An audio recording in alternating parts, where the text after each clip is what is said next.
All righty, guys and gals. We've got a large group of gals that seem to be watching for my analytics showing. So hope y'all are having a good morning if y'all are with us live, or a good evening if y'all are going to be watching after football. So we are lucky enough to be joined on very short notice, and I was extremely happy because I was looking through my Amazon getting the show notes together, and I had actually bought the author we have today, Mr. Stephen Schofield, Secret War in Laos, Green Berets, CIA, and the Hmong. I bought it 3 years ago now, and it is just an outstanding. As you can tell, I've got bookmarks and all kinds of stuff built up in there because of his interesting career. But Mr. Stephen was a CCN man. He worked with the Hatchet Forces. I'll let him get into his teammate. We'll get into his team makeup and all that. But he served with CCN for quite some time, and then end up recruited by the USAID program, and worked in Northern Laos with some very famous people: Buell, Tony Po, the infamous or famous Tony Po, however you like to look at him, Burr Smith, aka Mr. Clean, Doug Dugan, and just the list goes on and on. So without further ado, I'm going to hand it over to Mr. Stephen, let him speak a little bit about himself, and we'll get the show started today. Mr. Stephen, this floor is yours, sir. Good morning, everyone. I joined the Army, enlisted in the Army in February 1966. And while I was at basic training, I tested for Special Forces and was accepted, one of maybe, I think, two out of the whole group that tested. And because I had zoology in college, they made me a medic. I didn't want to be a medic. I thought I'd make a better weapons man. But at any rate, I then was sent to Fort Sam Houston for advanced individual training, and then to jump school at Benning, and on to Special Forces training at Fort Bragg. And went through the first phase of Special Forces training. Then I went to the medics course at Fort Sam Houston, and then OJT at Fort Dix, back to Fort Sam for the final phases of Special Forces training. Upon graduation, I was sent to the first Special Forces group in Okinawa, and there I was on several teams, but prior to being put on teams, I did medical civic action missions in the small islands off of Okinawa. I then did a couple of months in Taiwan on a training mission. And then I was on a team training to work with the Japanese Home Defense Forces in mountain and ski training in Hokkaido. And while I was on that team training, a sergeant major called me in, asked me if I wanted to go to Vietnam. I said, of course, that's what we're here for. And I said, what'll I be doing? He said, you'll be replacing a medic that was wounded at Khe Sanh. And what's the job? Is it A team? He says, I can't tell you. And so I volunteered. At any rate, it was SOG, CCN, joining a team that was already there, had been at Khe Sanh, and now was at CCN Marble Mountain. So I joined the team there. I was only there a few months, and then went back to Okinawa and trained for a mission in the Philippines. We did that. We were to work with Philippine Home Defense Forces, formerly Special Forces, and train them, and as well as look for New People's Army, as they were Chinese supplied guerrillas in northern Luzon. We had parachuted into northern Luzon, spent a couple of months there, never did find any. When I got right before that mission, I got a letter from Don Dugan in USAID Laos, and he was a good friend of my senior medic in Vietnam. And he asked me if I wanted to go to USAID, basically doing the same thing I was doing at SF. And I said, yes, of course. So instead of re-enlisted in the Army, I extended for 4 months while they got their act together. I still didn't have the act together, so I went home, and I was home for about 6 months before they called me and said, report to Washington. Mm-hmm. Had a 2-week training mission, sent to Laos. Within 3 days of arriving in Laos, I was up country working. And Don Dugan showed me around quite a bit. He was my mentor, basically, and one of the original SF medics. So I've spent basically 69 months in Laos, working mostly with the hill tribes people, Hmong and Khmu. And I had about 100 medics working for me at a huge medical warehouse. I supplied probably at the peak 75 dispensaries, all located on mountaintops throughout northern Laos. And flew out to those sites daily, would fly, maybe make 15 to 20 takeoff and landings a day, delivering supplies, training the medics. And my other duty, of course, was to do search and rescue downed air crews, which I did quite often. Most of those were recoveries and not rescues. So after Laos fell, I was there until the end of May '75. Came back to Washington. Everyone from Vietnam, Cambodia, and Laos had already come back, and so there were no more jobs, especially for a medic. So I had a pink slip, went back to Chicago. Oh, it was a funny thing because when I was talking to USAID personnel, he said, you didn't work for us anyway. You worked for the CIA. I said, well, that's news to me. And so I went over to the CIA. They said the same thing. You work for USAID. You didn't work for us. At any rate, it was just an interesting little aside. Went back to Chicago, went back to school, got my degree, joined the National Guard, got a direct commission as a second lieutenant because of a program, E5 in combat, with a degree, become an officer, which I did. I then went out to the 11th Special Forces Group in New Jersey, and there I was XO on an A team. After that, went to the IRR, Individual Ready Reserve, for a while, then back to Chicago. And there I joined the 12th Group and had various jobs within the 12th Group, medical operations officer, assistant S2 group, battalion S3, and A-team commander. And also my last job was commander of headquarters and support company, a 365-man company, 2 women. And that was my last assignment. I retired in 1995. Take it away, bud.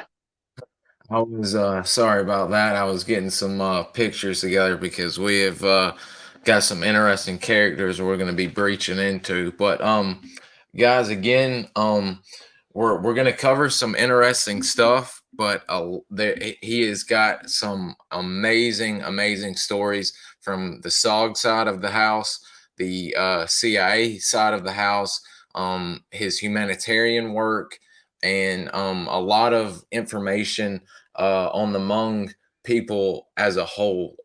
It's a wonderful book in aspects of a lot of combat, but also a lot of historical information being provided, so you can learn about and maybe get interested even more and start looking into them, which I inevitably started doing after this book. But if we can, before we get completely into your military career, growing up in Chicago, the book does a good job of talking about your childhood as well. But I found it very interesting.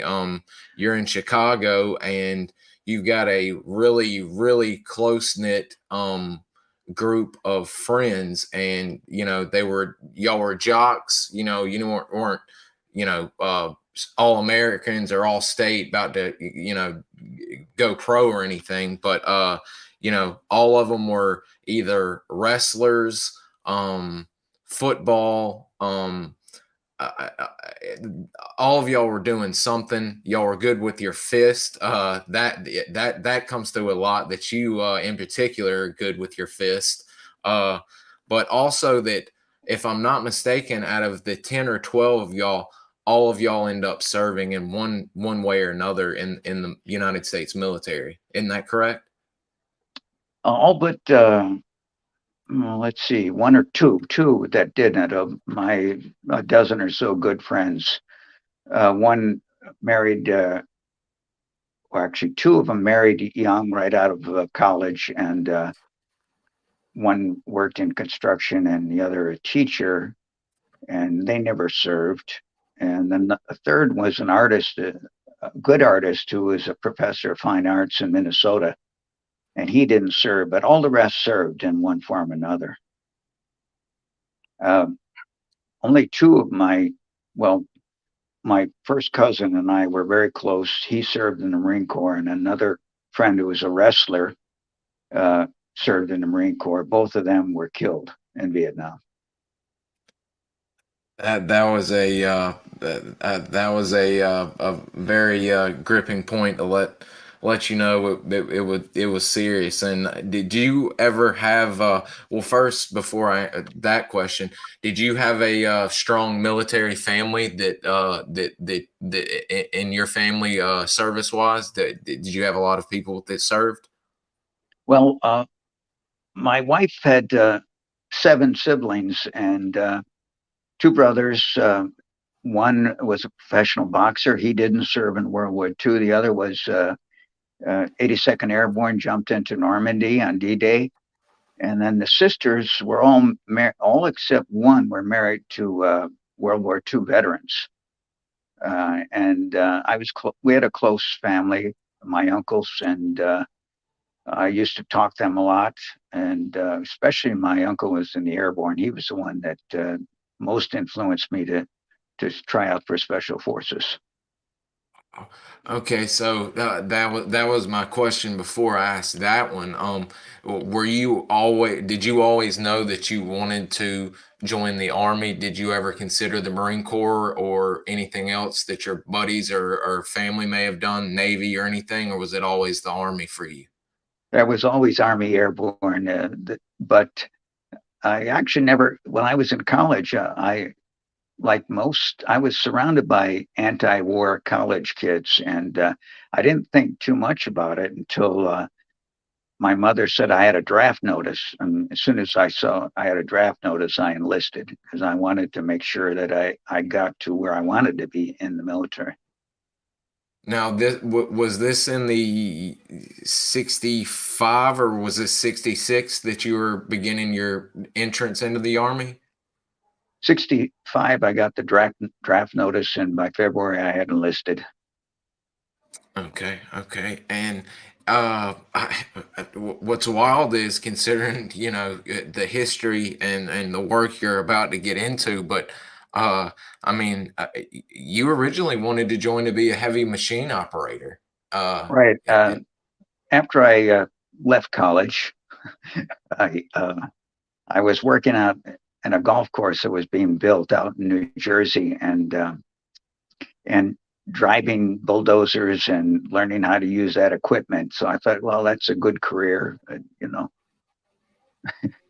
So that's what I enlisted for. But as soon as I got to basic training, I saw these SF guys and saw their, I guess, pitch. I said, that's what I want to do. that part, and as a matter of fact, I was looking through that, or an interview. If I'm not mistaken, you're at I think you were at Fort Polk at that point in time, and Correct. they Fort Polk.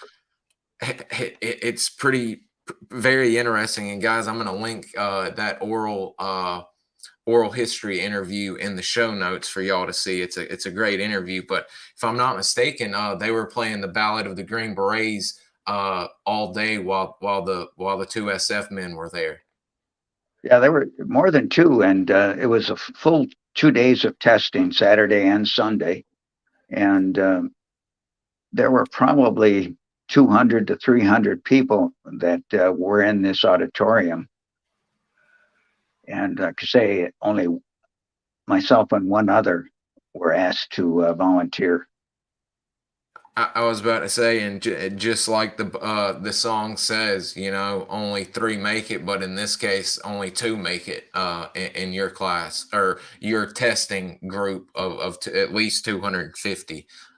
That's amazing, and you scored rather high on it, if I'm not mistaken, on your I'm sorry? test.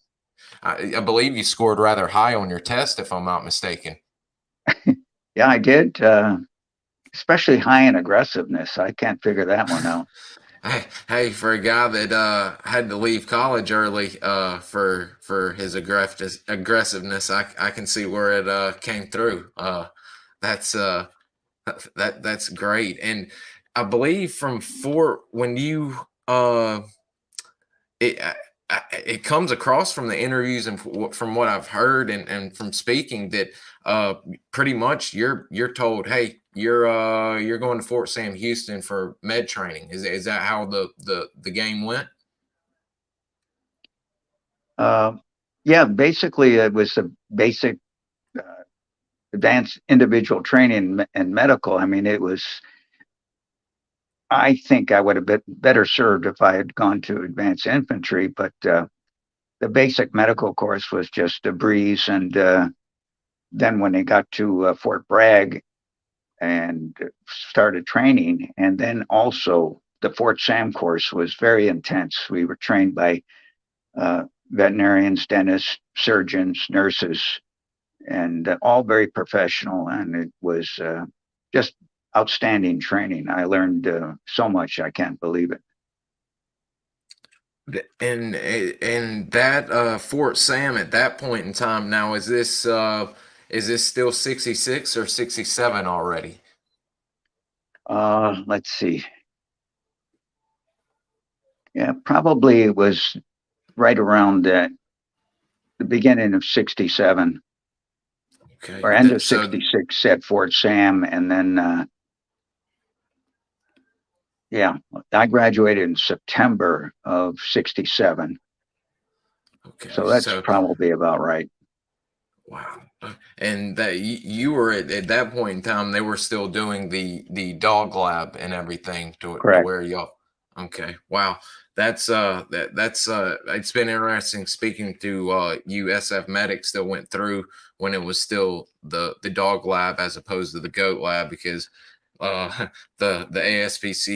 ASPCA once they found out, boy, they gave the Army the riot act and we're going crazy on that. But from what I've heard, I mean, everyone I've spoke to said without doing that, they wouldn't have been able to do half the stuff they did in Vietnam. And I guess that's another piece that makes SF medics, you know, some of the best in the business. One of the things about the dog lab, you bonded with your animal. I don't think many of the guys bonded with their goats, but I certainly bonded with my dog. I mean, I lived with it almost 18 hours a day. Did any of the guys ever have were y'all was it because I've heard conflicting rumors that you know some guys are that all of y'all had to put the animals down at a certain time, but some guys said they got to keep the dog or what? Did you have any of that case? Did anybody get to keep a dog or where they had to be? No, the way the course was set up, when you amputated the foreleg and you got the surgeon okay, this American actual surgeon there who said it was a good amputation, then you had to give the dog a endocardial injection to kill it. And they certainly weren't going to let any three-legged dogs run around.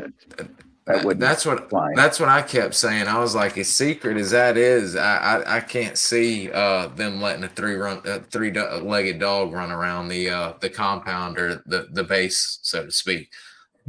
Um, so after dog lab,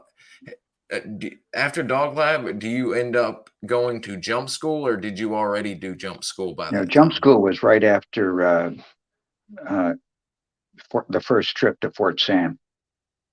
So I went Okay. right from AIT to to jump school and then to SF. Wow. Okay. And you actually had some SEALs in your jump school class, didn't you? Yes, they were UDT at the time, um, and yeah, they were a strange bunch. I've heard when they go through, they've got to do extra for the big seal in the sky and all that. I've heard some strange stories coming out of there. So you get to SF school, and I assume I don't remember any stories or anything you've said that you had any issues with training group and getting through. Did you go straight from training group and get assigned to first group, or was there another group before first? No, straight to the first group. Okay. And did at some point that I've got to mention this one thing from the book. Did you get a trip home before you went to Okinawa? Because I remember you said in the book that you ended up going down to Haight Ashbury and checking the hippies out. Yeah, that was after we were sent. Well, we did a home leave, but we were shipping out of Travis, and so we'd a couple of buddies of mine would take off in the evening and just go down to Haight Ashbury. And I think the night before we shipped out to Okinawa, we were down there. Well, that had to be just a completely outrageous scene compared to what you had been at the army bases and special forces training and all that. Coming and seeing these runaways and whatever you'd like to call them, just going wild out there. It was a wild looking place, I'll tell you. Oh man, I would like to be able to have a time machine to go back and just have a eagle's eye view of that craziness going on. So at Okinawa, we've gotten um are you at when you get there, are you still I believe are you doing training? Are you working around the dispensaries and all of that until you talk to the sergeant major, or what's going on at Okinawa? Yeah, when I first got there, I was assigned to the dispensary, and we did sick call and treatment. And because I was still a Spec 4 then, and then after dispensary or during dispensary time, we that's when we went out with doctors out in these outlying islands and did civic action. Spend a week on each island, and on one island we had a big dental clinic, and one day I pulled probably 40 teeth. This was an island that grew sugar cane, and all these old guys that came in who had been sucking on sugar cane their whole lives, and their teeth were rotten. And of course, they were all drunk, so we still had to anesthetize them and pull their teeth. Man, oh man, 40 teeth in a day. That's a lot of yanking. Yeah. Let's see here. Oh, yeah, another interesting little tidbit there. You're waiting for your top secret clearance to come through, and you're already on a special forces team and at Okinawa, and you're trying to get off to Da Nang, and it's wild. You didn't realize that your mother was still technically not a citizen from when she came over from Canada to Chicago. Isn't that correct? That's correct. She was a Canadian citizen and never became a U.S. citizen. That's another little interesting tidbit that was holding up his clearance clarification, and it finally came through since clearly there weren't going to be any issues. There wasn't anything there. Let's see here. So, how long with you working in the dispensary and I can only imagine with you there at a military dispensary, you're getting some great OJT and all of that. How long before you end up going or getting the the chance to go to Vietnam from the sergeant major? So it was September when I got to Okinawa, and I think it was March of '68 that I went over to CCN. So I spent the 6 or so months doing dispensary training. Also did a trip to Taiwan working with the Taiwanese Special Forces. It was 2 months trip. And like I said, came back from that, and that's when when I was training on another team to go to Hokkaido ski training. That's when the sergeant major called me and asked me if I wanted to go to Vietnam. Are you speaking? Are you speaking any foreign languages, or are you foreign language trained, or? Uh, I had 2 years, well, I had Spanish in high school and then 2 years in college, and I was fairly fluent in Spanish, but I've Wow. forgotten most of it. Okay, so did you didn't pick any Vietnamese up or anything when you were at SOG or anything? I could communicate basic Lao. I don't know. I was never really good at languages, but I had an interpreter, so it really was not imperative that I learn languages. And like I say, I wasn't very good at it anyway. So I always used the interpreter. And SF used taught us also that you use an interpreter because if you screw up, you can always blame it on him. Yes. And when you end up getting I guess your orders or what have you, are you're right on to Da Nang, and are you immediately sent over to the Hatchet Forces, or are you since you're a medic, are you given medic duty for clinic dispensary duty first, or how's that go? No, I joined the team that was short a medic, and they Okay. had the senior medic and me. Let's see. I think I've actually got a picture of the team. Um, Here is one of him at CC. Did we lose you, Mr. Steven?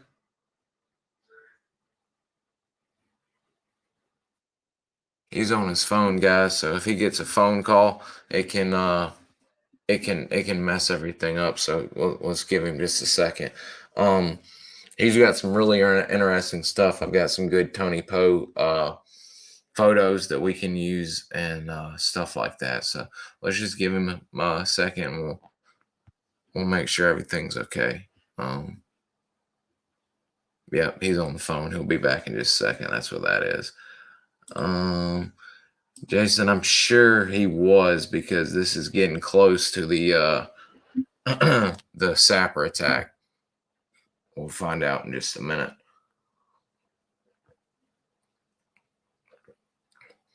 And he's it's very interesting. He quite the quite the fisticuffs man. He's good with his fist.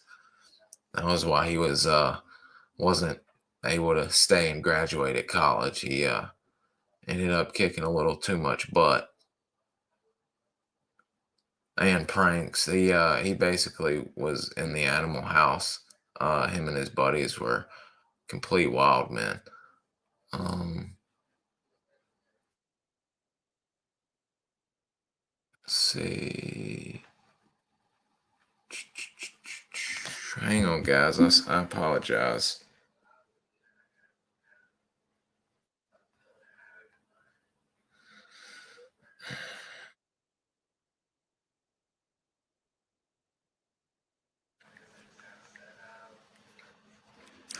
While we're sitting here, we'll mess around, and I'll bring up some stuff that we can talk about. um, let's see here. He's about to get to his Hatchet Force work. He, like he said, 40 months active duty as a SF medic. He was TDY to SOG with the CCN. I don't know what Hatchet Force A or B company in '68. But shortly thereafter, you know, they're on the Oscar 8 operation, if you can believe that, and it's a heavy duty one. Jason, we've got well, today, as a matter of fact, I'll let y'all in on a little bit of secret, a little secret. We've We're going to be talking, or I'm going to be talking today with Joe Messer, legendary Dirty Joe Messer. Eagle Flight stood up that, which was the precursor of the Mike Force. In the Mike Force was at CCC for 3, maybe 4 tours. Legendary SF man. Gonna have him on. We've got Pete Johnston, which is a SPAF pilot. Gonna have him on. We've got in October, we're gonna have all of our Force Recon guys on, along with Joe Morris of RT Florida and Hawaii. But we're gonna be having Luke Hearn, Rick Rabinold, Bill Peters, and quite a few gentlemen on from the Force Recon community. But of course, I'll keep in the SF Army men. But we've got a lot of pilots. Jason's got me hooked up with someone. I haven't been able to check my messages. Jason, I saw you tell the message saying I needed to look at this about getting a guest on. So I'll look at that and see what Jason's got lined up for us. And here, I've looked it up, man. I put out over 11 hours of interviews the past 8 days. So here in the next week or so, I'm going to be slowing it down. A lot of this, Baltimore Bob, are you asking if I have a mailing address? Yeah, I do. If you are asking me, if you want it, I will give it to you. So I'm going to be slowing it down a little bit. We're going to still have multiple shows, but I'm not going to be having 3 and 4 shows a week for a bit. These were guys that I had asked way back. All right, hang on, Baltimore Bob. These are guys I had asked way back when I first started, and I felt terrible that I asked them and we were ready and all that, and the computer went down for almost 2 months. So I've finally gotten to a lot of people like Mr. Jim, some of the past guests that we did were catch up guys on 286 Holmes Road. So now that I'm mostly flu, I'm waiting on we do have a lot of part 2s, Jason. But once I get to Joe Messer, that's gonna be a lot of I think that's gonna be pretty much the entire list of catch up people that I was doing. So I'm gonna be reading a bit and trying to get some more new guests. And of course, people like Joe Morris and Greg Glasshauser, who, if y'all have not seen those or Greg's interviews, you need to check those out. He's never spoke publicly before, and it's just absolutely amazing. We've gotten lucky here, guys. They've watched y'all's videos, and some of the videos we've had on 286 and guys, don't fucking mail something evil to me, please. Hey, Irish. We've got a lot of part 2, but I like I said, I like getting guys that Tilt hadn't gotten to or is having trouble getting to, like Lou DeSada with his lung issue. And y'all, I'm sure y'all heard Brew last night. Brew was having some issues. I hated that. He's I'm not sure if he's got cancer or not. I don't think he does, but he's definitely, considering he was up north as long as he was, he's got to be suffering from Agent Orange complications. So he probably would have, had we wanted to, kept going, but I could hear it even on my headphones, how he was even grasping and pushing it out on some of those. So we had to cut it. And I don't know if y'all saw it, but I got a lot of flack already from a few guys. I've deleted some because they were really nasty about it. But Brew had to protect his identity. I for some reason did not even talk about that yesterday. That's why you didn't see Brew. You just saw me.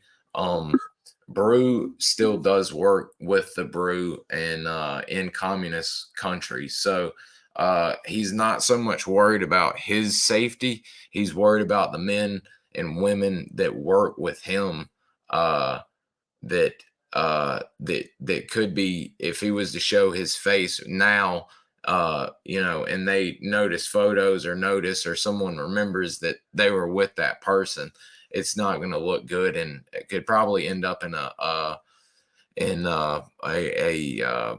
accident, if you will. So I'm sorry we weren't able to show his face. You got to see his picture during the photos and all that, but we've got to protect. We've got to have a little bit of OPSEC, and it had to be done, and that would have been the only way we could have done it. I thought it was better than that, than having his shoulders right here and then me blurring his face in the app or whatever. So I thought it, in a weird way, I just thought it looked better than having a blurred out, if you will, image of him with his shoulders moving and all of that. I just, why take a chance? God forbid if something went wrong on the software. So, but we do have a lot of interesting stuff. I've got Doc Connor from Force Recon, who was under Andy, Larry Quigley, who Andy spoke about, Lieutenant Bill Peters, another Force Recon lieutenant, and Doc Draper, another Force Recon doc, is wanting to come on. And of course, Doc Norton. Okay, there's Mr. Steven now coming up. Let's see here. My phone died. I apologize. It's perfectly fine, sir. I was just jibber jabbering and holding the floor till you return. I don't even know where we were. I think we were at you getting to CCN, if I'm not mistaken. And I guess with that, what was the situation like when you got there? Were you immediately taken over to the Hatchet Force group, or the team house, and living there and start training and all that, or how did that go? I met with the team right away, and they said, "Well, everybody's down on the beach grilling steaks and drinking beer." I said, "Wow, this is all right." My first day in Vietnam, and but it never happened again.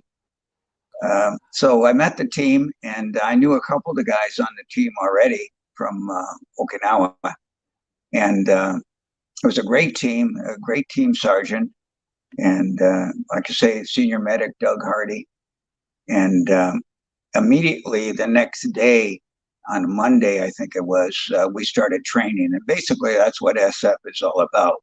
We were training these young, they called themselves Hmong, but they were just Chinese kids from Saigon. And, 15, 16, 17 years old. There were a couple older guys, but mostly kids. And so we trained them. I gave medical training as well as weapons training and immediate action drills, that sort of stuff.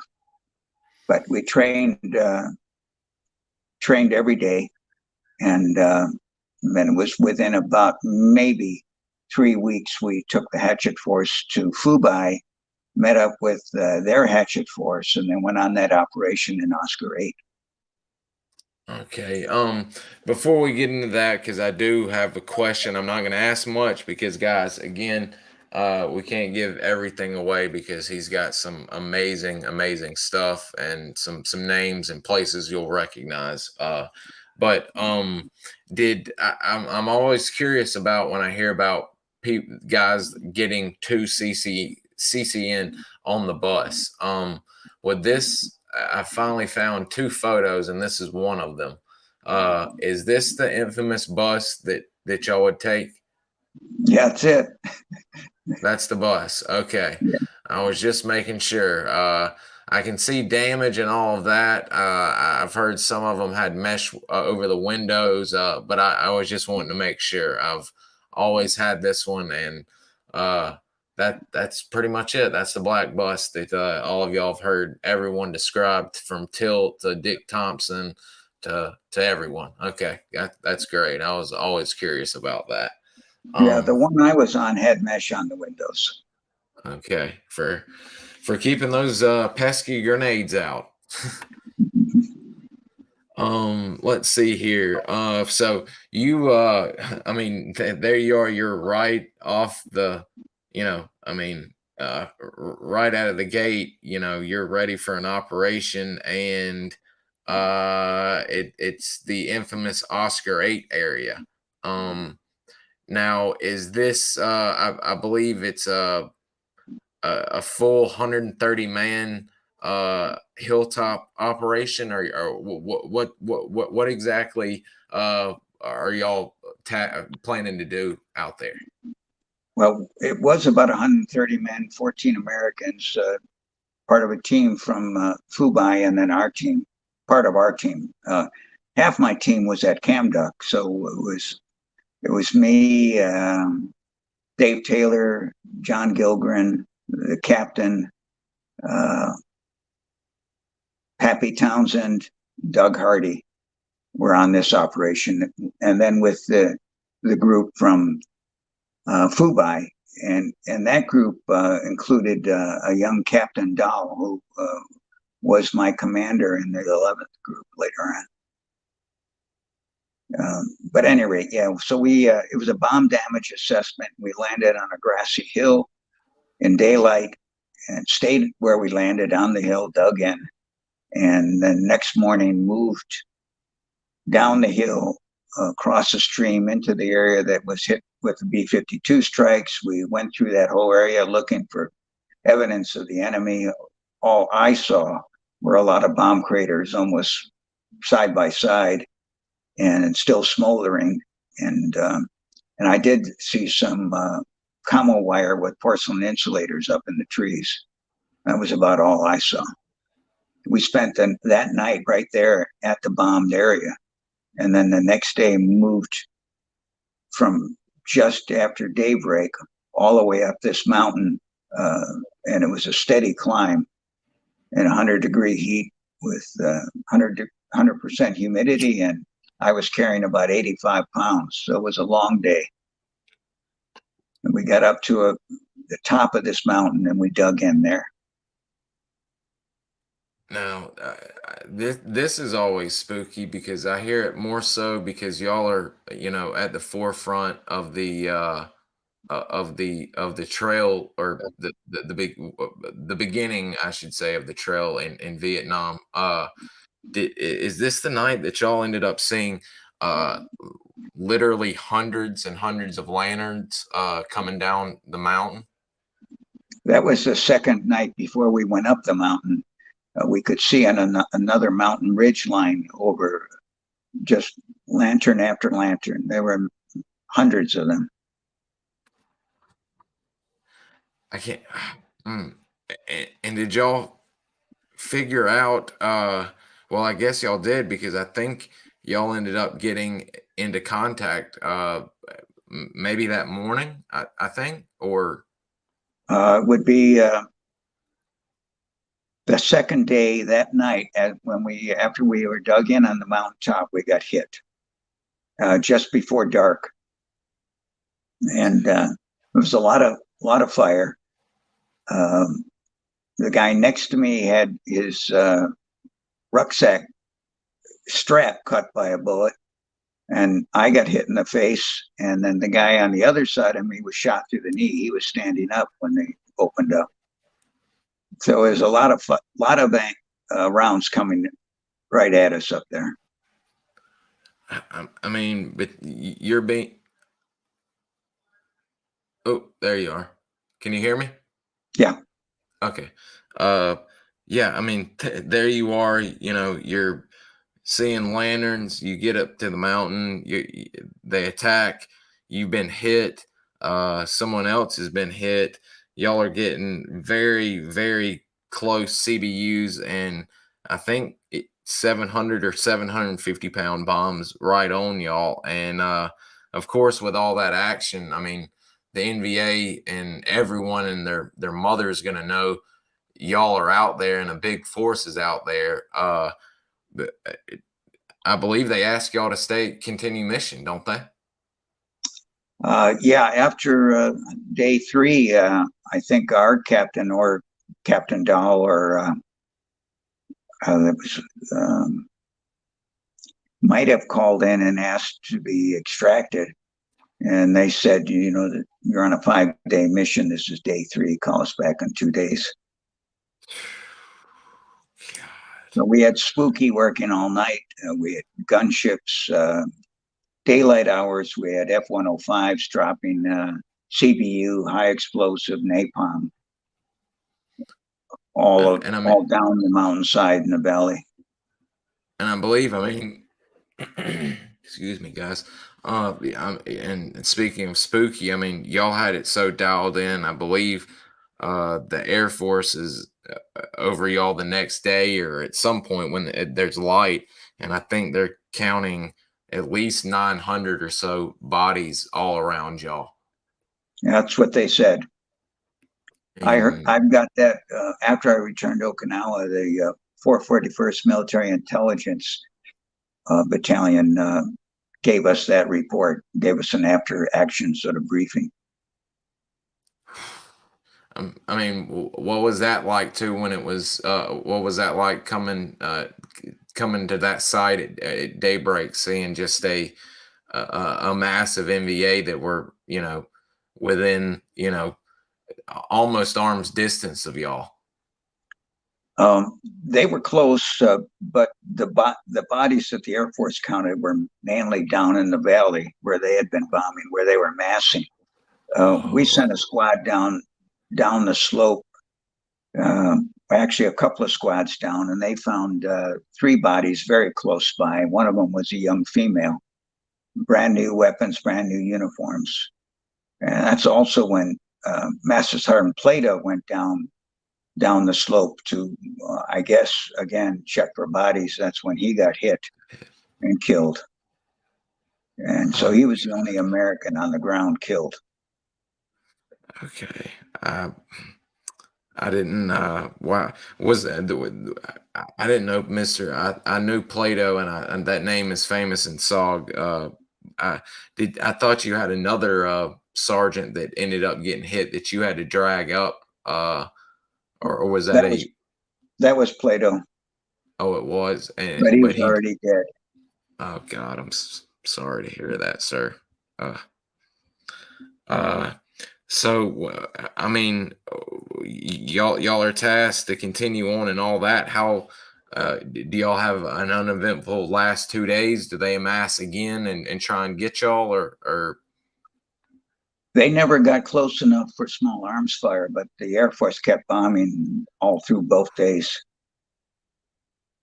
And the F-105s were so close that I could peek over the lip of my hole when they would, you know, the captain would say they're incoming, they're coming, and get down, and I could see the pilot's head in the cockpit. That's how low he was. I can only imagine the sight of that coming in on y'all like that. That had to be just mind blowing, especially when you can see the pilot in his cockpit. Yeah, we'd already mined the trail we'd come up on, which was the only real trail up that mountain. The mountain was shaped like the Rock of Gibraltar, so it was 3 steep sides and 1 slope that we came up. And then we had mined that with toe poppers, and that's also, there were bunkers along that trail, and that's where I left my eldest son, in one of those bunkers. Wow. And even speaking of that, we were talking about that last night with a guest. Would you, on the Hatchet Forces, would y'all carry that out on every operation, or was that specifically because you were on the BDA and you were going to leave stuff behind? Yeah, I think it was because it was a BDA, and so we also had literature that was um, basically literature that said the Chinese were producing inferior ammunition, and then we'd leave that not with the ammo, but somewhere close by. And so I had that sort of pamphlets, and I put those in another bunker, and I put it was basically a wax paper wrap, maybe 10, 15 rounds of AK-47 rounds, and I just put that in one of the bunkers and just partially covered it with dirt so it looked like somebody left it by mistake. Wow. Sneaky, sneaky, sneaky. um, so when you end up getting back, I believe, getting back, do y'all have any issue getting the birds back in to get all of y'all out, or is it rarely or fairly uneventful getting the guys out, all y'all? Well, I was on the small LZ, very small.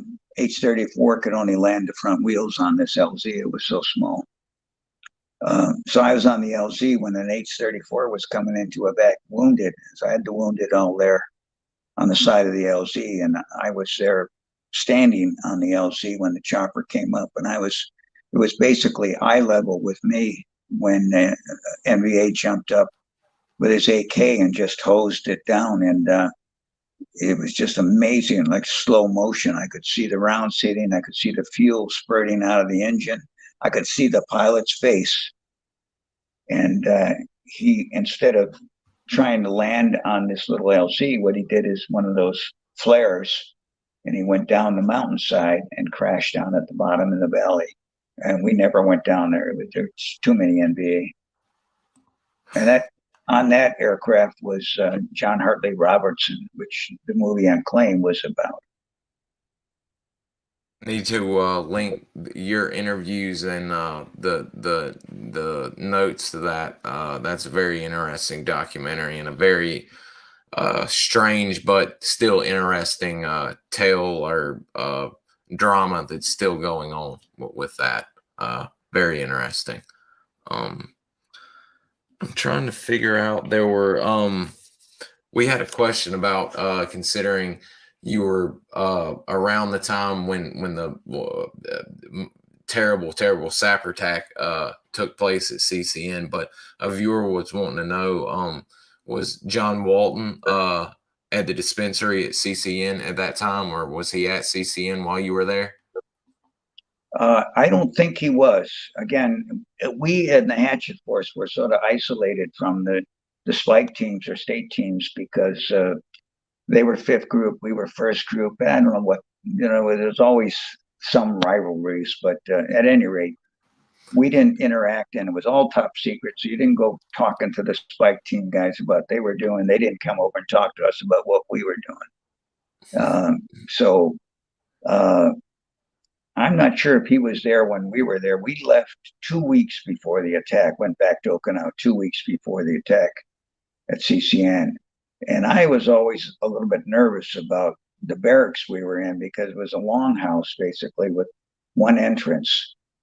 It was walled off, and supposed to be half of the building was supposed to be for Vietnamese special forces, but I never saw them there. So basically, there was one exit entrance, and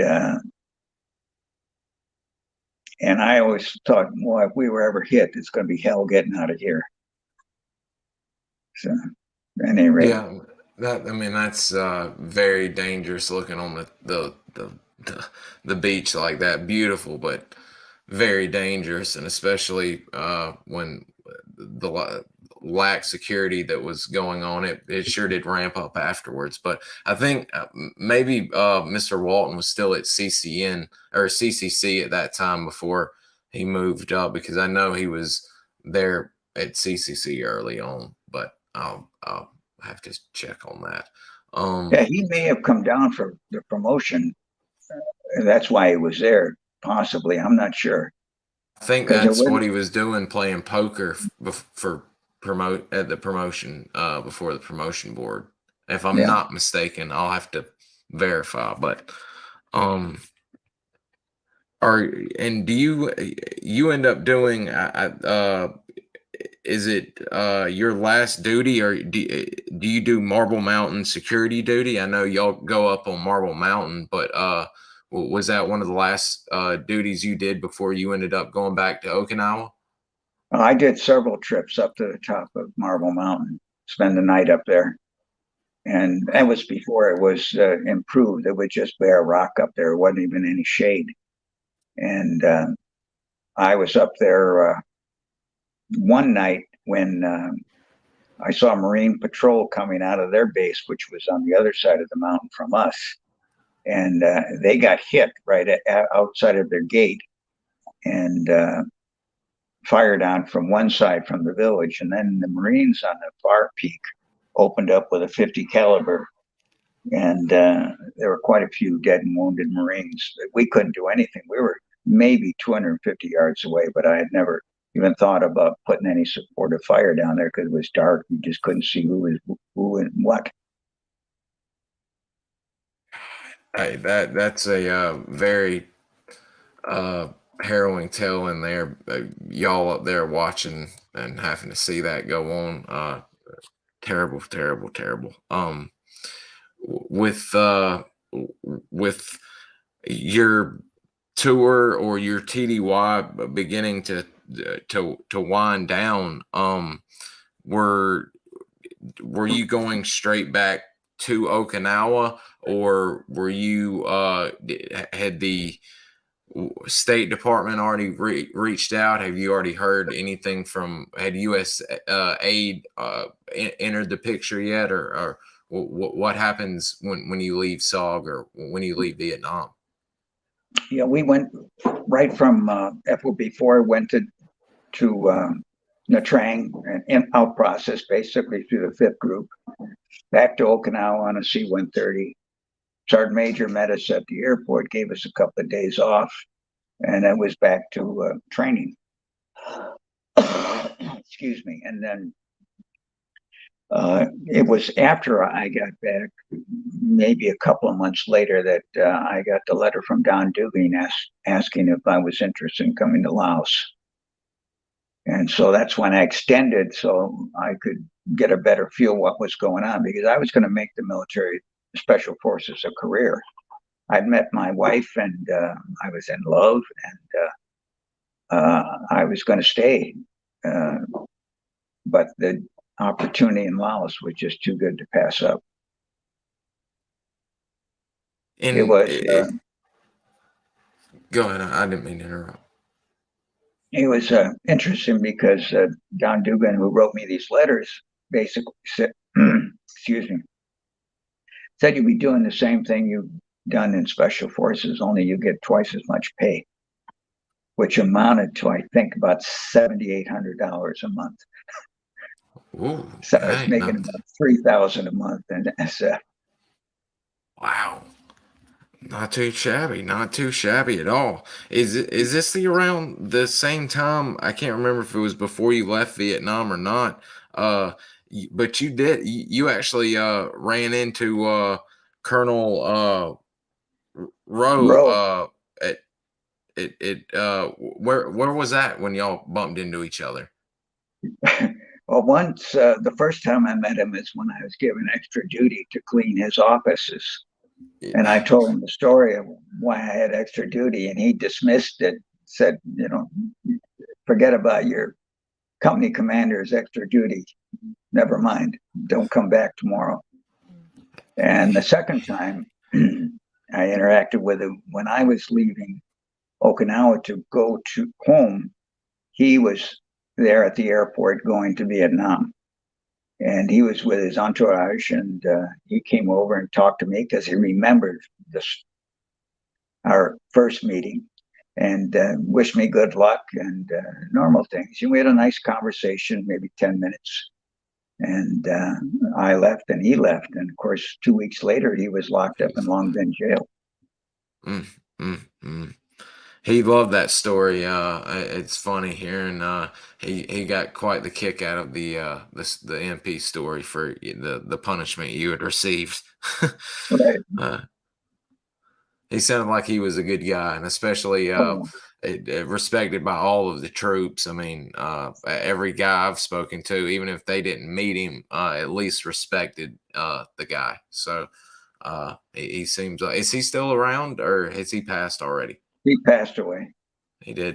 He did Outward Bound in Maine for a number of years. I know that. But he was just a great guy. He was just a good man and a good soldier, and we would have followed him anywhere. Yeah, was it true? I've heard this from a lot of people, but I heard there were guys either on Okinawa or in Vietnam that were getting gear together to get ready to go bust them out until he found out and said, "Stop! Don't do it! Don't you know?" Those were guys from Okinawa, and I know some of them. Wow. Would they were, I mean, they were set, they were going to do it. Yeah. Wow. Boy, if that doesn't show you guys how much these guys respected the colonel, that right there should show you. Attempting to bust him out of LBJ. That's heavy duty. Woo. So, and this, your Mr. Dugan's gotten in touch with you already, or and is this Yeah. around that same time you were going to? I believe you have to go to Washington D.C., don't you? Well, I did extend for 4 months, waiting to see what was going to happen with USAID, but they were tremendously slow. Everything was slow. And then when I did get back home, they had to do the top secret security clearance again, and that took 4 or 5 months. So it was, I got home in May, and it was September before I went to Washington. Wow. And excuse me. And that's really where you're kind of getting besides getting the clearance like you said taken care of, but you're getting language training because well, you get not a dummy list of what you're doing, job description, but one day you get your real unclassified briefing about what you're really going to be doing, helping out with the SGUs in Military Region 2 in Northern Laos. Basically, the training I got in the State Department was 2 weeks, and it was basically paperwork. There was no language training. It was everybody lumped together, going to various missions and countries around the world. And it was, how to do your insurance, how to get an American Express card, security information, just basic stuff, 2 weeks of classroom. And then right at the end, I was pulled aside and I was told what my top secret duties were. And that was basically search and rescue. And there was an American medic based at Longchen, CIA medic by the name of Bob Dingledine. And then when I arrived in country, he transferred back out. So I was basically the only SF type medic working in Northern Laos at the time. And with after that, I mean, it looks like Military Region 2. I mean, after that, it sounds like you're off to, is it Vientiane? How do you pronounce that? Vientiane. Vientiane. Do you meet Mr. Dugan again? Is that who you Yeah. initially meet and head off to? He met me at the airport, and that was a funny story. I think I wrote about it in the book, but I was standing around waiting. Where is this guy supposed to pick me up? And this guy comes over with a Hawaiian shirt, unbuttoned halfway down, big gold bracelets, gold Rolex, gold necklaces. He looked like a Miami Beach pimp, not an SF medic. And finally, he came over and said, "Are you Steve?" I said, "Yes." "Are you Don?" And he said, "Yes." And he said, "I was expecting somebody a lot bigger." So that was my introduction to Don Dugan. And what a great guy. And he's since deceased a few years back. And I hate to hear that. We're losing all of our legends so quick these past few years.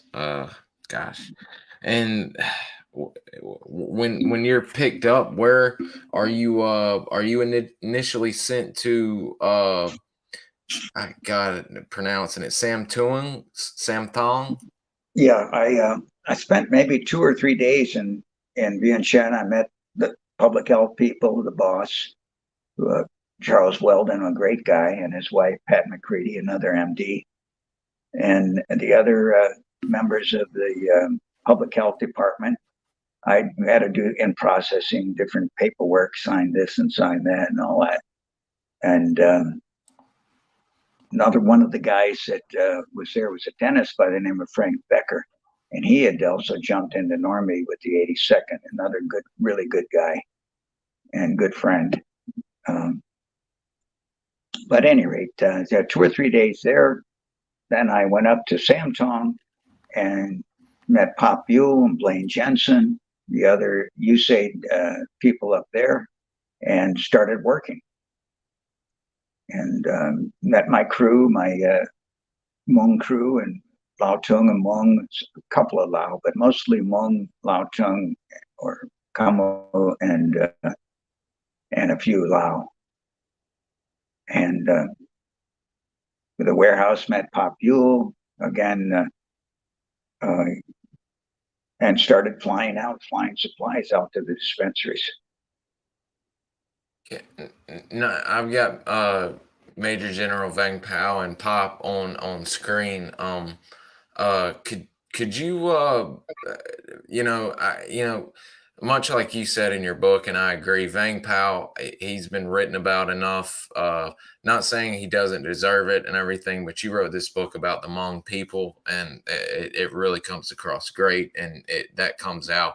Could you speak a little bit about Pop Buell and the legend around him, and what he did to deserve that legend status? Well, he was a high school graduate, an Indiana farmer. His wife had died, and he came over to Laos with the International Voluntary Services as an agricultural specialist. And within a couple of years, he was up at Sam Thong and was basically in charge, called the area coordinator. And his assistant was Blaine Jensen. And Pop was just a great guy. He was crusty, hard worker. He loved the Hmong people. And I used to go out with him when he used to go out and spend nights in the villages. I would take his heart medications and sort of watch over him, make sure he didn't drink too much. And I did that a number of times with Pop. So I got to know him really well. And one of the places he liked to go to see his old friend, Nia Her, which is in the photo right there. And Nia Her was basically maybe would call him a county equivalent, a county leader, a mayor, basically. And he had a farm there, and he made the best corn whiskey. And you can see that picture. I think that was the morning after drinking corn whiskey. And anyway, so I'd go out in the villages with Pop, and we really enjoyed going to see Nia Her. And again, I ran into Nia Her in Minnesota many years later. It was funny how we met. But at any rate, yeah, Pop was a good man, good guy. And even after I left USAID and I was working in medical sales, when I'd go to Bangkok, I'd always go check in on Pop. And he was influential in I mean, wasn't he helping out trying to get them to plant and grow different crops and really actually trying to help them start building and getting infrastructure of their own, since the Pathet Lao and the NVA and everyone else had brutalized them for so long? Yes, he had a various agricultural programs, including a program of bringing in American pigs and crossbreeding them with the local pigs. And that was a good program, although the American pigs had to be really taken care of very gently because they weren't near as hardy as the Hmong pigs, and a lot of those died off. But at any rate, yeah, he had various agricultural programs. Near Hearst Farm grew great pineapples. He had huge fields of pineapples, and also did fish ponds, fish farming. And of course, we supplied the rice and the cooking pots and the tarps to cover their houses until they could build a thatch roof house whenever the refugees moved. And so the rice was either air landed or air dropped. And I would often take rice as well as medical supplies out when I would visit dispensaries. And it's really it's really not just your SOG tour was not interesting, but it really gets interesting in this portion of the book, because not only the work he was doing, the characters he was around, and just the atmosphere that you can get through the book. It's absolutely amazing. Can you speak about, I believe, um, I've got a photo. Can you speak about, is it Sam Thong? I believe y'all had a medical dispensary set up there, and all of that. Was that the main hospital that you worked out of when you were working out of? That was the main hospital, and basically I had the field dispensary program. Didn't really spend much time at the hospital, but if you look up in that right hand corner just above your arrow, that was my house right there, and the three houses next to it were burned down, and right below the arrow now was the nurses' quarters. That was all destroyed. This was after the March 20th attack by the North Vietnamese. And yeah, and over to the hospitals and over to the left, and that was all extended and built and extended again. At one point, we had probably 120 war wounded in there, and plus all the sick. So it was a busy place, and the aircraft would pull right up to the front of the hospital. That's the airstrip, right under your arrow there, and so the aircraft would pull up, unload the wounded and dead, and then they'd be taken care of in the hospital. My office would be farther over to the right, and that was where the medical warehouse was, out of the picture, basically. Wow. I mean, wow, to pull them right up to the hospital, that's expedited service right there. And didn't besides you being there and other American CIA, of course, being there, weren't there American nurses there to help train the Hmong women and Hmong nurses to get everything set up and ready? Yes, the nursing program would take girls, usually 12, 13 years old, and bring them into the nursing program. And we always had an American nurse there. Most of the time I was there, Sally Maxwell was the nurse.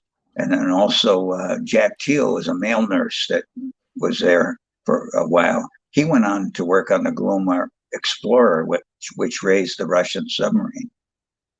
And we had Jim Borden was a surgeon. And later on, Dr. Gene Kirkley came in. He was a former Air Force surgeon. And so we always had American doctors working in either Wong Chen, Sam Thong, or even the Bon Son Hospital. We always had an American there most of the time. And I mean,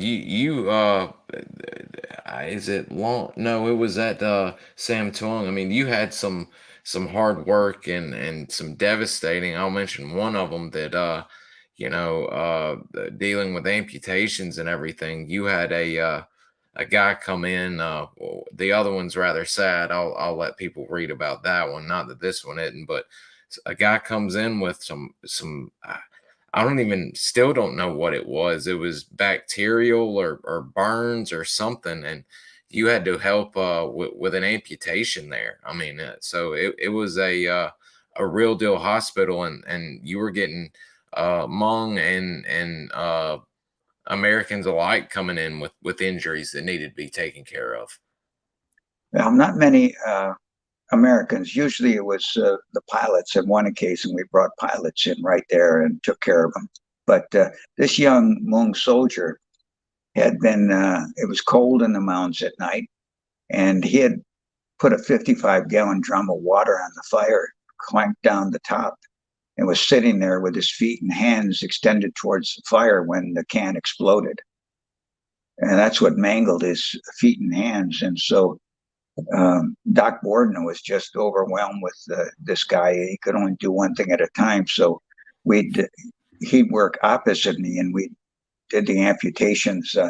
And I just followed along his what he was doing and just amputated. It was very similar to amputating a dog's foreleg. And we did a good amputation on this kid.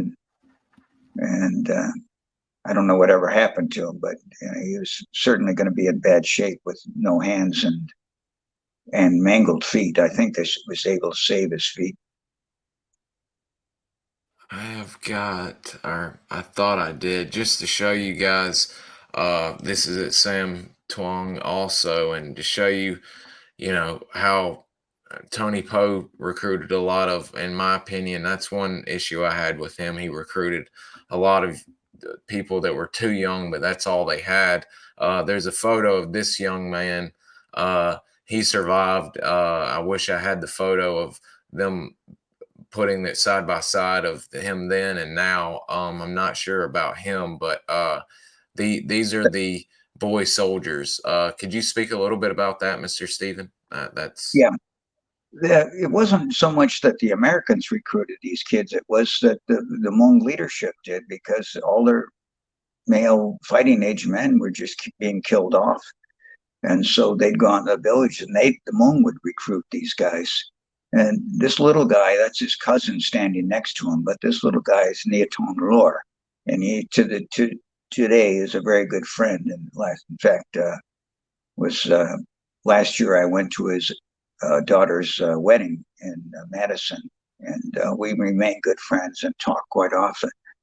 But he survived the war, became a lieutenant, and survived. Came to this country with nothing, could barely speak English, ended up owning a grocery store, a Hmong grocery store in Madison. And then he and his wife would go to Laos and help support and fund schools and libraries in Laos. So he gave back to the community. Just a great guy. I mean, that puts it in perspective, guys, right there. I mean, this is they were finding the path at Lao, the NVA, and they literally. I mean, look, the 16 is literally a few inches shorter than him. I mean, that should let y'all know the warrior spirit of the Hmong people. I mean, and it comes through again in this book, and that's why I'm glad he focused more on the Hmong people than their leader, Mr. Vang Pao, General Vang Pao, I should say. I should give him the respect, General Pao. We're getting to Long Tin and the CIA. I thought a very interesting thing to people have heard a lot about Vang Pao, and we won't cover too much more because people need to read the book. But could you speak about the first time you're meeting with him, and I believe it's at one of the Lima sites, and there's been injuries taking place, and you you run in there and raise all kind of cane, and could you talk about that a bit? This was when Vang Pao's troops and Colonel anyway, they had retaken the plane to ours, and so they set up. They had some bunkers out there. But I landed in a porter, and the porter wouldn't even stay in the ground. He went up and circled, and I went to the basic dispensary to see what was going on, and it was a GP medium tent, and the wounded were in this tent, and shrapnel holes all through the tent, and so I was really pissed off. I said, they could evacuate these guys and do something, put them in bunkers. So I go, who's in charge here? And they said, we go down the bunker. So I go down the bunker. In the bunker, I've never met Bang Pao. I knew about him. I said, who the hell's in charge here? Burr Smith was there and Bang Pao. And I said, who the F is in charge here? And why the hell do you keep your wounded up there above ground in a tent? And basically, Bang Pao, I was 24 years old, 23 years old, talking to General Bang Pao like that. It was just, I'm embarrassed that I did it to this day, but I was really steamed. And anyway, that was my meeting with Bang Pao. And he didn't speak to me for a couple of years. And finally, he married one of my nurses, and then we became more cordial. In fact, he gave me one of his Military Region 2 gold rings. Wow. What an honor. Because he's definitely a legendary field commander, and there y'all are together. That's a great this is photo when I met with him up in the Twin Cities, trying to get him to support our memorial in Sheboygan. Wow. Okay, that's what I thought. I read that y'all have got or that they've got a large community in Sheboygan, which is quite wild to think that there'd be a large group. Although I think you also indicated that they're in North Carolina and some other parts of the country, warmer parts of the country. The Twin Cities has, I think, the largest population, St. Paul, and then Fresno, California, maybe the second largest. And then Wisconsin, various cities in Wisconsin have large Hmong populations. Milwaukee, Sheboygan, Green Bay, trying to think where else. Anyway, there's a large population of Hmong in Wisconsin. And when we had our place in Wisconsin, I had 9 acres on Lake Michigan near Sheboygan. And heard that we're Hmong town and that play volleyball on Friday nights. So I went over to the park where they played, introduced myself, and asked if they were interested in growing vegetables on my land. And they said, oh, sure, yes, we'd love to do that. So next morning, Saturday morning, 100 people showed up with these short hoes and just started chopping all the weeds away in about 3 acres. And they growing vegetables there to this day. When I sold that property, I asked the new owners to make sure that they allowed the Hmong to continue, and they said they would. So when I visited there last year, the garden was still there. That's so amazing. Wow. You had just mentioned there's Mr. Clean himself, Mr. Burr Smith. Did you after that initial introduction, did you have much contact with Mr. Burr? No, not really. I didn't see him very often, and I wasn't in Longchenn that often. I'd go up there when VP was hosting a big party, and they'd invite me up for that. But because we had an American nurse, male nurse, Bob Corbin at the hospital there, and usually a surgeon there. It wasn't really my responsibility to work in Longchenn. I just mainly worked out in the villages, out in the mountaintops. Wow. He's definitely quite the guy. I've been reading a lot, and of course, he's intertwined with Mr. Tony Poe. I dare not even attempt to do his last name, Tony Posfani or Posfani. Posifani. Oh wow, thank you. I would have never gotten it even if you gave me 20 more tries. Could you we've got a few more things to speak about. There's a few stories that I'd like for you to share, and we're not going to give away everything because this is honestly one of my favorite books, and it stays in my my reading list for the week or for the year. I have to read it at least once a year. Um Gosh.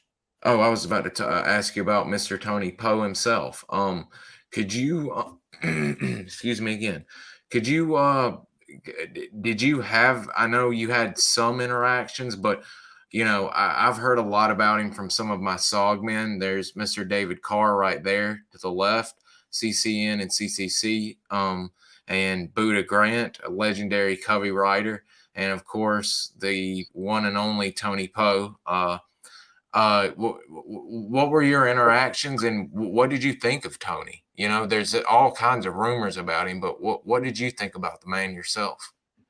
When I first met him, I was sort of after I'd been at Sam Thong for a while, and Stan Monty, he was a former Air Force medic, took me up to on Hui Sai, which was his area. I had military region 2. Don Dugan had the south, and Stan Monty had Hui Sai north. And so he took me up there and introduced me to Tony on I believe it was a Saturday morning, and we sat along the Mekong River in one of those little bars. There was just a thatched roof on posts, and sat there, and they were drinking Mekong whiskey, and I stuck to beer. And that was the first day I met Tony. And so come evening, Tony says, I want to go back over across the river to Thailand. Okay, so we get on the boat, go across the river, and it was dry season. So the bank of the Mekong had been cut into steps, but it was clay and mud. And so Tony's too drunk to walk up the steps. So Stan and Doc Becker, under each arm, are walking him up the steps. And but halfway up, Tony does one of these, and all three of them go flying down and land in the mud at the river's edge. And so Stan and Frank helped put Tony on my back because I was the soberest of the three of them. And I carried Tony up the bank with them pushing. And so that's the day I met Tony Pope. A couple of days later, I think I was still there a day later, I went up to his house in Nambu and took me into his bedroom, and he showed me the jar of pickled ears, a famous jar of pickled ears. I did personally see that. Okay, I was about to say I know on good authority, and I wasn't going to bring it up, but I knew he caught a little bit of flack because he, you know, he paid by the year, and guys were bringing in ears all the time, and like you said, the whole the jar full of ears. I that's another one, and that's why a lot of people conflate him to the you know, it could be true, it could not be true. The people are dead and can't talk about it now, but they equate him with the Colonel Kurtz character. You know, he had his wild group and all of that, but Hollywood, you know. Tony is a hard guy to explain, but I really enjoyed him. I liked him. I think he had a great heart. He was just a good guy at heart, and you know, ex-Marine from World War II. And the last time I saw him was after he lost his fingers at the explosion in Thailand. And he came to me in Shan. He was banned from being Shan because CIA had already been, you know, told to leave. And he wore his pork pie hat that he was famous for. And we met on, I think it was a Saturday morning, Sunday morning, having a few beers and noodles. And he pulled me aside. He said, "Steve, do you think anybody will recognize me?" You know, with this, I think it was this, like, these fingers gone. I said, "No, Tony, nobody will recognize you." That was the last time I saw him. Your audio's cutting up a little bit. I don't know if you've got your mic blocked or let's see. It says it's on. Can you hear me better now? Spotty. someone said it was right after you lifted your arms. He may have moved the phone slightly. Is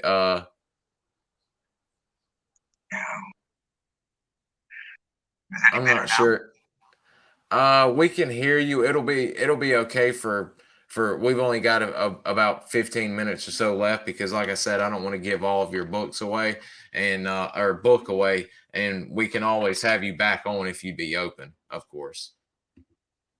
We I'll try to stay closer to the phone and speak up a little bit. Okay, I'm not sure what happened. Something maybe blocking the mic, or it may have Bluetooth to something. I'm not sure, but can you you're one of the last, if I'm not mistaken. There's some really interesting stories, and the audio may mess it up. We may have to say, well, you might could speak about one. How about your either your plane ride with that new Chinese American CIA officer, or your airborne ambush with Lai Chang with the M16 or M79? What either one of those would be outstanding to hear about, quite honestly. Well, I very rarely flew out of Longchenpa to go out to one of the sites, but the site we were going to was right on the North Vietnamese border, and there had been a lot of enemy activity there. So I went up to Longchenpa, got on an Air America porter, and I believe it was Continental porter, and this young Chinese American CIA officer, brand new to Laos, got on the plane with us, and we had a load of medicine. And I had Lee Chai, who always carried my M16, my senior medic. And so, at any rate, we land at the airstrip, and the people all come running out, trying to get a ride out. And the doors on this porter, instead of a sliding garage door type door, they were doors that opened, and when you'd open the door, it would catch on a latch on the strut of the wing, and then the back door would just stay open because of the prop wash. But at any rate, so we're unloading the medicine, and this Chinese American case officer is still on the airplane, and all of a sudden mortar rounds start walking down the runway right towards us. And one lead couldn't have been more than 30, 35 meters away. It landed right 82 millimeter mortar. And so all the people scattered. Lee Chai takes off with my weapon. I run and jump in a hole. And the pilot is on the airplane, but he can't take off because the door is latched to the wing. And so he's sort of going back and forth. And so I run out there, unlatch the door, and jump on, and because he wasn't going to leave without me. And I called for Lee Chai to come running. Well, take that back. Yeah, so he's now going back and forth on the runway, trying to make a moving target. And I yelled for Lee Chai, hey, finally bring my M16 back.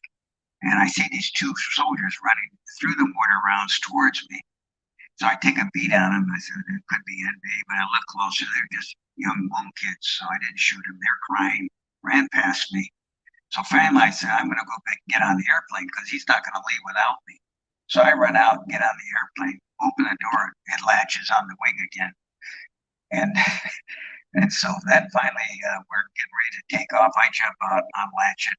Lee Chai comes running down the runway. So I open the door again, but this time I hold it so it doesn't latch. And I grab Lee Chai by the hair and throw him on the airplane.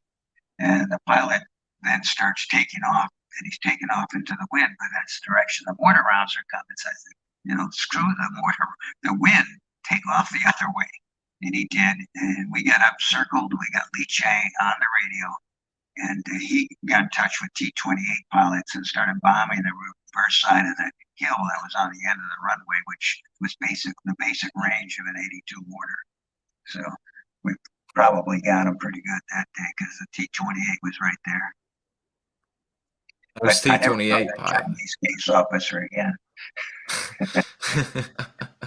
Those T-28 pilots, Guys, if y'all don't, I've got some of the Ravens books back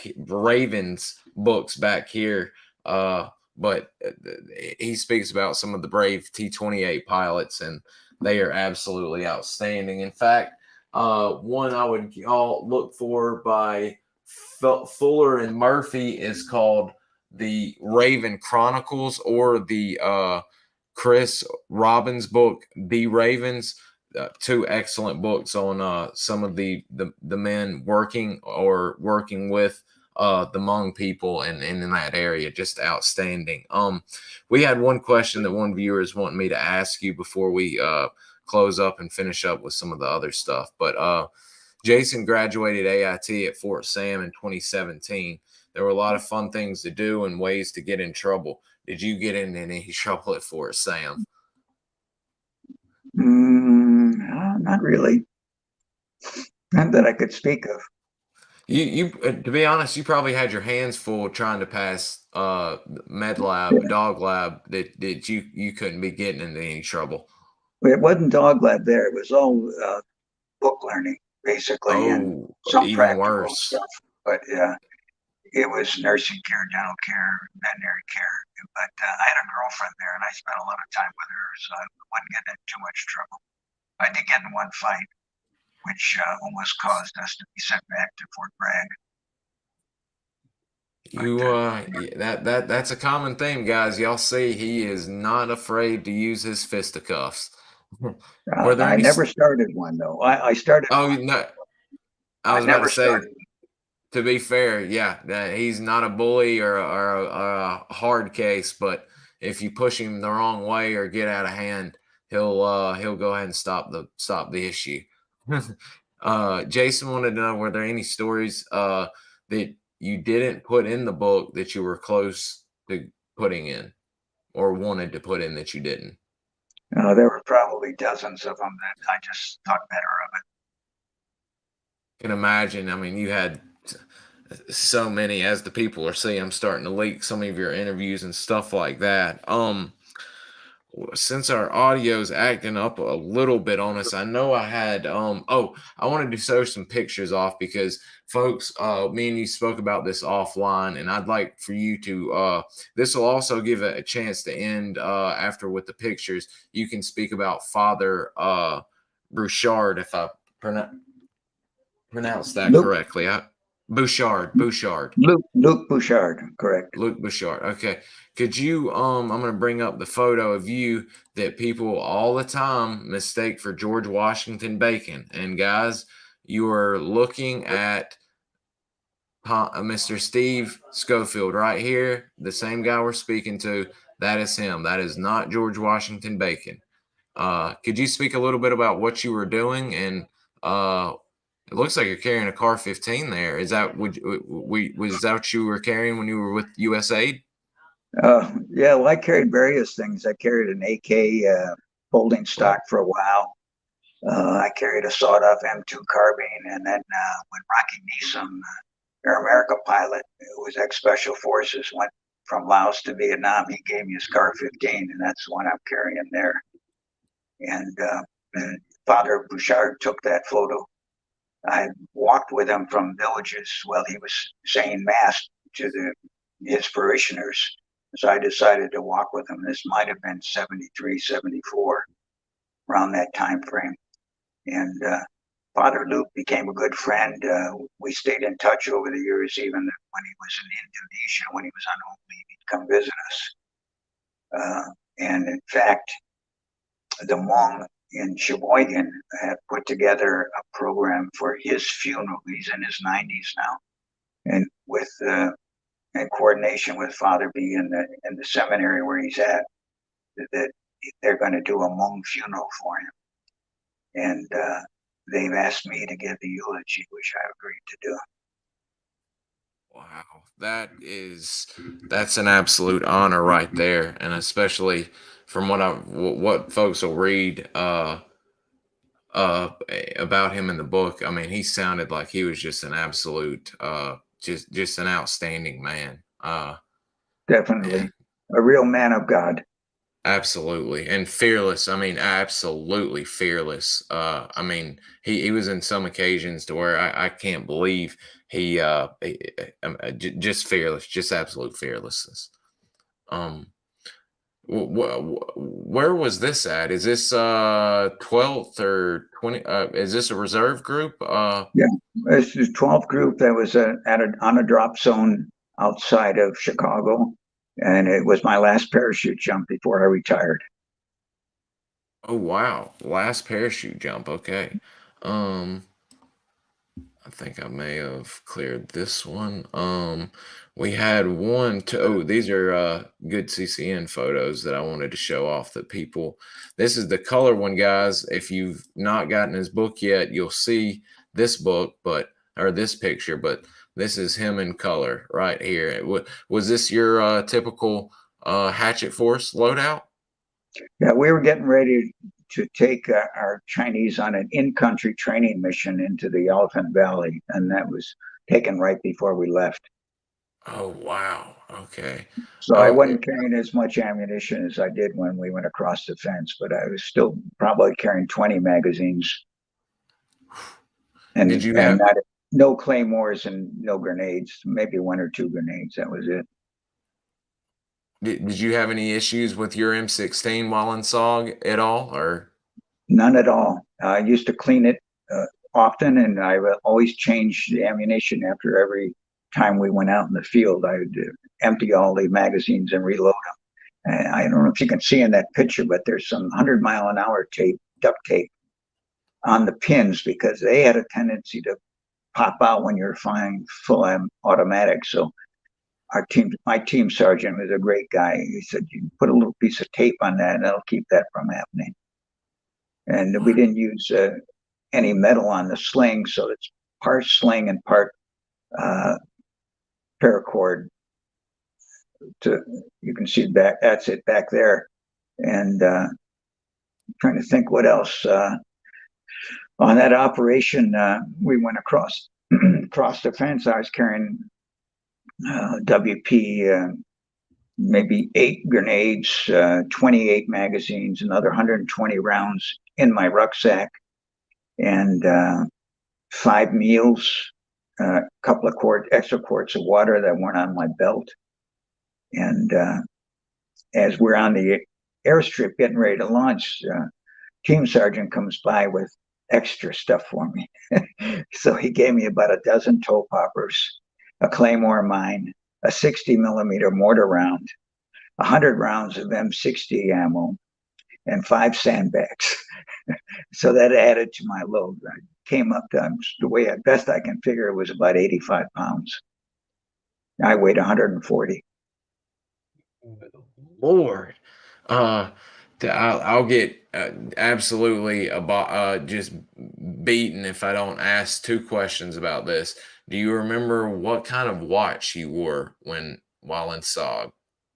Oh, it was a watch I bought in the PX, and it was a waterproof diving watch, and I can't remember. It wasn't a Seiko, it was a Omega, I think. Does that Oh, sound right? okay, Yeah, Omega. yeah. Okay. Wow. Okay. I need to write that down because every time I have one of you gentlemen on, I inevitably forget to ask about that. And the next, what kind of knife were you carrying while out and about?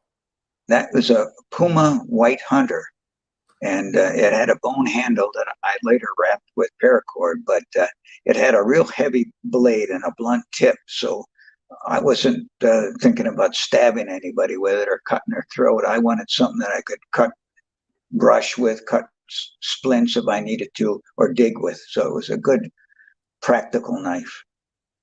Yep, Jason nailed that one. That's a great photo. That's a heck of a setup.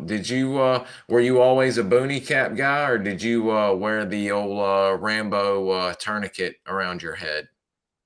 Now, I didn't. I always wore a boonie hat. I didn't like the do rag or whatever you called it, but yeah, I carried a lot of those for dressings. In fact, on the inside of my web gear, which could chafe a lot because of the weight on it, I tape battle dressings to all the inside of my web gear to cushion it a little bit. So I carried a lot of battle dressings, a lot of triangular bandages, and of course, a couple of IVs of serum albumin on the back of the neck, medicines in my rucksack. I didn't carry a separate aid bag. Jason was wanting to know, do you know where that knife is today? Do you still have it? Yeah, I have it right here.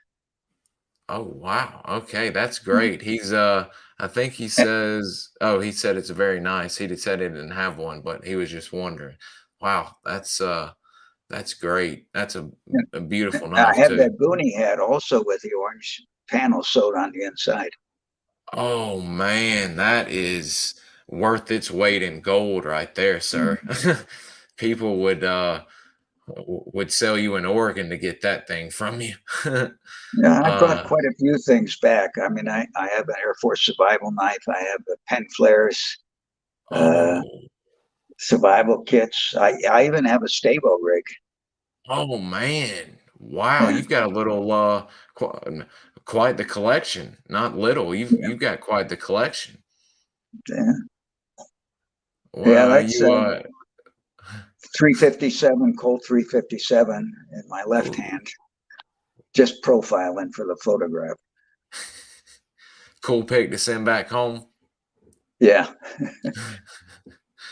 It's that great. guy One of behind me is one of the workers on. He was probably a VC. Yeah, no telling who's watching and all that. God, that's so scary to think about. One of the commenters said, "Take my money, please." Went talking about your knife and all your stable rigs and everything. um, these last two are great photos, and we'll close it up with a little bit. I believe this is Pop and your wife and son. I Right. think. That's New Year's in 1974, I believe, because Tom was just a baby. He was born March 73. Yeah. And Wow. that's Pop right in front of his house, which was on the river on the Mekong. And we had just come from the Japanese embassy that always had a New Year's party. And so that's why my wife had the kimono on. And to be fair, there is a great photo of you in the book of you in your kimono as well. It's very you can definitely pull one off very well as also. That was you've got some great photos in your book as well as it being a great read. You've got some great photos in there, and this photo is in there, but this is a colorized edition. Right. It was a nurse's wedding. And the groom is standing on Bang Pao's left, and I'm on his right. And let's see, the bride is somewhere right in the middle in pink. And so that was their wedding. And that girl, I don't know where she came from, but she was a round eye that someone invited up for some reason. I don't remember what she was doing there. That's a great photo. I mean, God, I got strangled, guys. They've got they're colorful silk work. God, I'm strangled. Excuse me, guys. I apologize.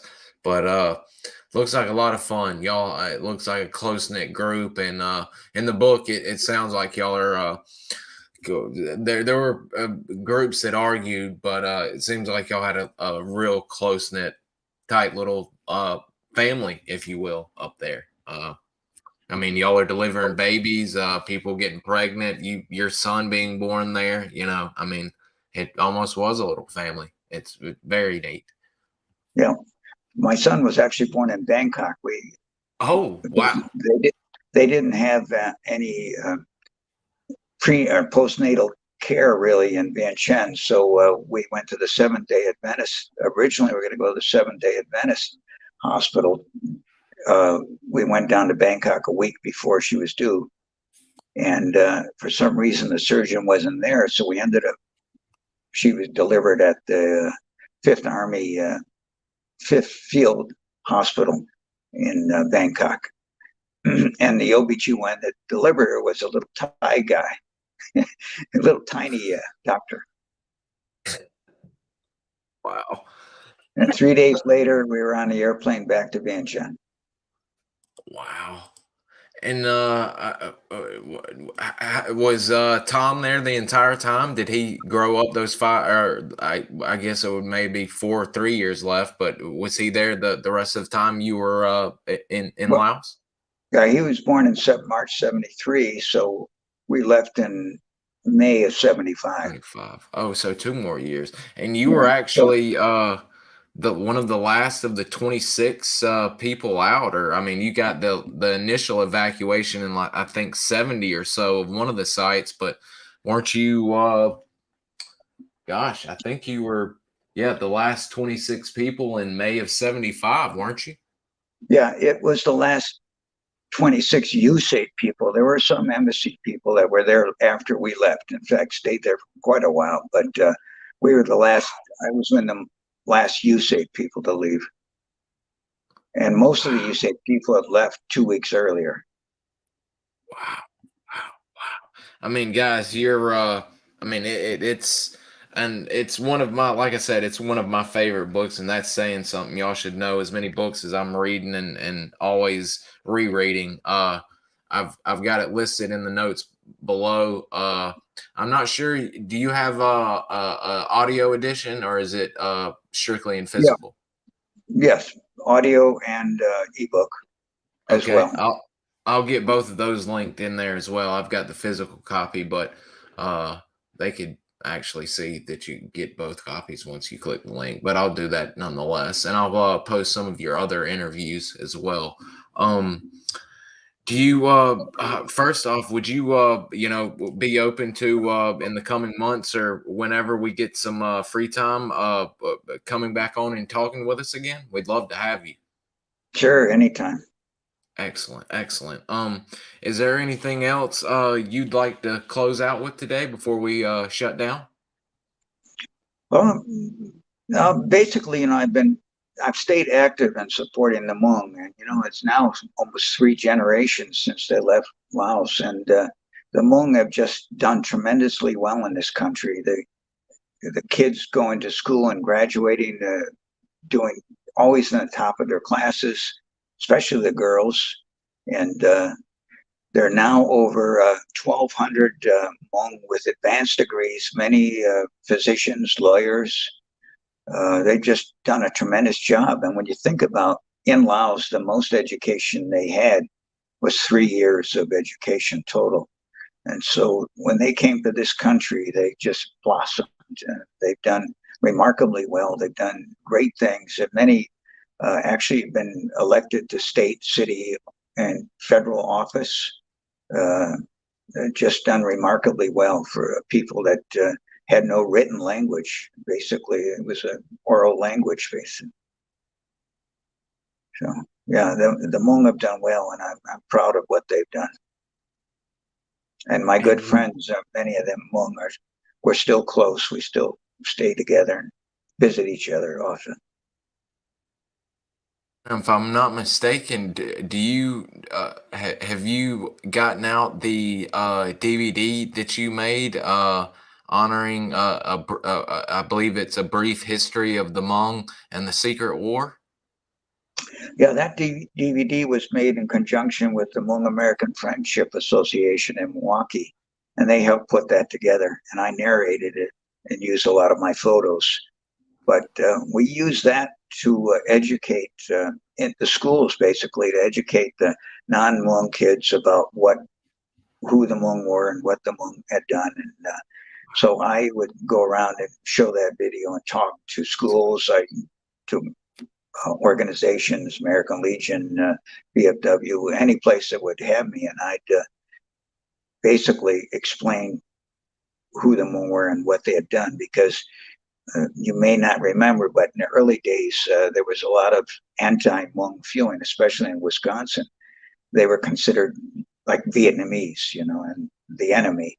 And there really was a lot of hard feelings. In fact, Hmong were killed, and also one Hmong fellow killed a couple of Wisconsinites, and there was a big trial over that. But it was basically because they didn't understand who the Hmong were and what they had done for the U.S. And so I put that video together to try and educate people. So it went over pretty well, and it also used it to raise money for the Sheboygan Memorial. I think I raised 35,000 with that video alone just for the memorial. Video available to buy? If so, I'll find it and link it into the show notes if it is. Yeah, I still have maybe half a dozen copies, but I think I can always order more. I hope I can, but I haven't sold any in a long time. I did when I spoke at the memorial in Sheboygan on Memorial Day this year. I was the featured speaker, and I brought a box of 24 books and put them out and asked for donations for the memorial. Not many people donated, but all the books disappeared. So it was good. We'd I'm sure I can get in touch with you. I'm sure some folks would like to get some copies. I know I would. So we might can get those last dozen or so off your hands if you'd like to part ways with them. Okay. It's amazing the work you've done, and we appreciate you spending time with us and sharing. And guys, again, you know, there are a million stories we could tell, but we can't cut away because I know a lot of y'all haven't read this yet. Some of y'all have commented, but it is absolutely amazing. I mean, Tilt gives him the foreword, and then retired Colonel Stephen Leopold gives him another foreword as well. It's just an outstanding book. So, Mr. Stephen, I just want to thank you for spending 2 hours with us this morning, and we'll be looking forward to getting you back. And with that, we'll close out unless there's anything else you've got to add. Just one more thing, because you mentioned Steve Leopold, his retired colonel. And I first met him in Laos in 1973 when he was released. It'd been 5.5 years as a POW. And he was backpacking through Laos, and the ambassador called one day and asked if I would show him around. And I said, you know, why me? I said, he's a special forces officer. I said, send him over. And so I first met Steve then, and we've been friends ever since. Good man. I'll have to look into him more. I had no idea about his extensive service. I mean, I knew a bit about it, but I'll have to look into him more, and I'll do a little memorial post or a post on him to get some attention his way. But we thank you very much for spending the morning with us, and we'll be looking forward to having you back. And I just hope you have a good rest of your weekend, and we will. I'll be in touch with you. All right, thank you. Good talking to you, bud. Thanks, everybody. Bye. See you later.